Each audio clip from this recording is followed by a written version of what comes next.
old farm. We're gonna see if we can't get some hay made this time. We'll give you a quick tour of each piece of equipment for those few people who maybe aren't familiar with how to make hay. And start with my TYM T654 tractor. It's about 65 horse, 4-wheel drive, bucket, etc. And then this is my father's New Holland Haybine, what we're going to cut with. So a few people who might not know, it cuts like a pair of clippers for your beard or you're doing a haircut. Those blades cycle back and forth and snip the grass, and it falls onto that brown metal tray, and these silver fingers here, yellow fingers, spin around and sweep it up into the back of the machine. And as it comes through, there's another roller directly below this one, and they line up so that they lock together like gears. And as that grass comes up from the blades, swept up this ramp, it goes between those, and it's called crimping. It actually crushes the blades of grass to try to wring out some of that water and make it dry faster. With this particular machine, I can cut a full day faster than anything that doesn't crimp, because they do make a cutter that's simply the blades and the grass falls right back to the ground. So my father bought this brand new in 1974. So you can't say that back in the day they didn't make things well. We've also got the rake over there for putting the hay in the windrows, but we'll show you that in another video. And of course PTO powered, like the transmission in your truck. But instead of turning the rear tires, this part of the transmission turns the shaft into a gearbox. It splits the power between the reel up here, the cutter head, and then those ringers, crimping rollers. And still works like a charm. So, God willing, and the heat don't rise much more, we'll get this put down today. Out here making it happen today. Beautiful 90-degree Arkansas weather.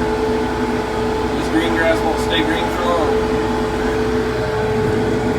The haybine is eating like it should.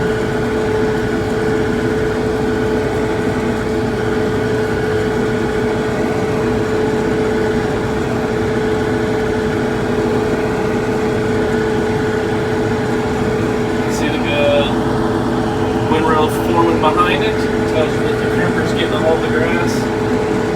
And sorry, driving with one hand and filming. I can't get you any better shots of the hay going in, but there she is, making it happen today. 5 acres down and 15 to go.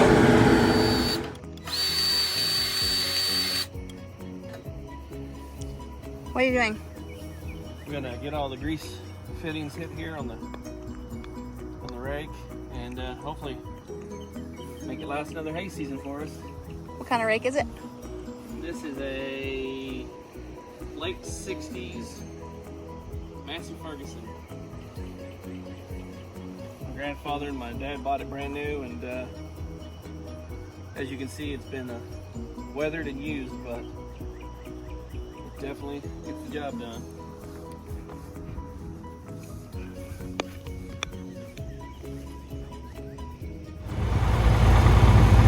We are getting the little blue Ford hooked up to the rake, and Al is going to rake. We'll get the TYM hooked up to the baler, and then we can start baling this field. I'll walk out here. Caleb cut the whole 20 Thursday, and then yesterday he raked this front field, so it's ready to be baled. And then Al is going to go back and rake the back field.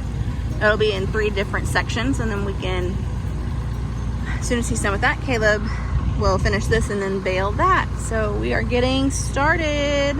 Hay season 2021.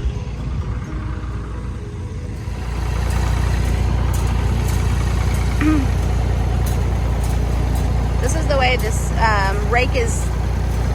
rake works. It's strictly on speed. It's not hooked up to a PTO or anything, so it's perfect to put behind this little tractor.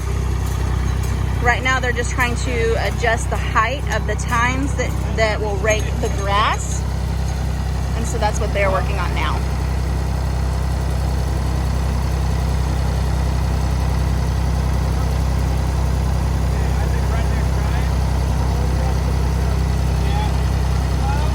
Perfect. Okay, they're just discussing plans now.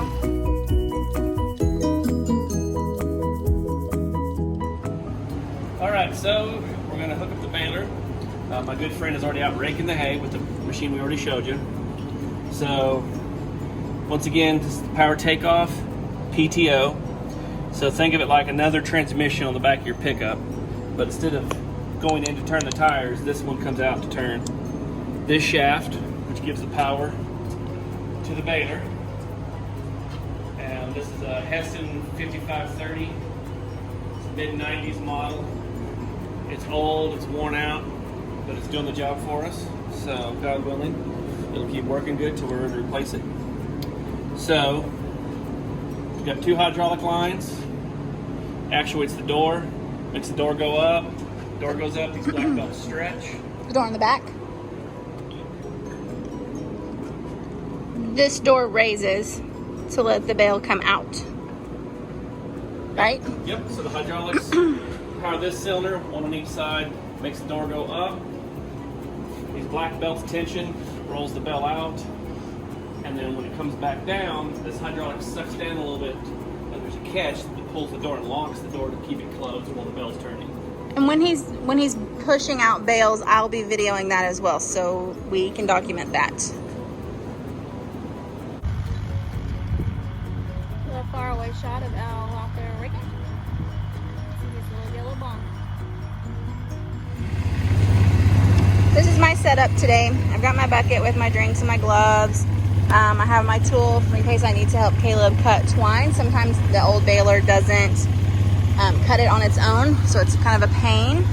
But so I'm going to ride around behind him, and so that he doesn't have to get in and out. Most of you know that he had back surgery in December, so I'd rather him not in and out of the tractor as much. So I'm going to do all of that for him, but he's getting started on making this first pass. So here you go.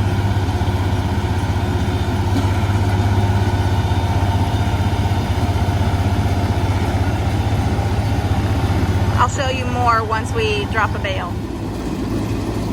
So he's pulling that rope to wrap the twine around the bale, and so it's just, the hay is just spinning in there.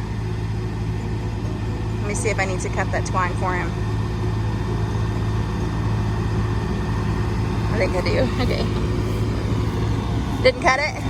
Okay. Did I cut it too far in there? Hang on.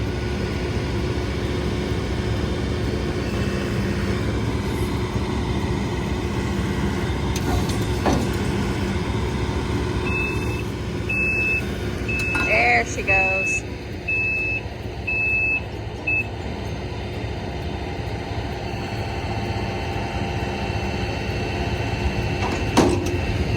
Okay. So he dropped a bale. I had to cut it.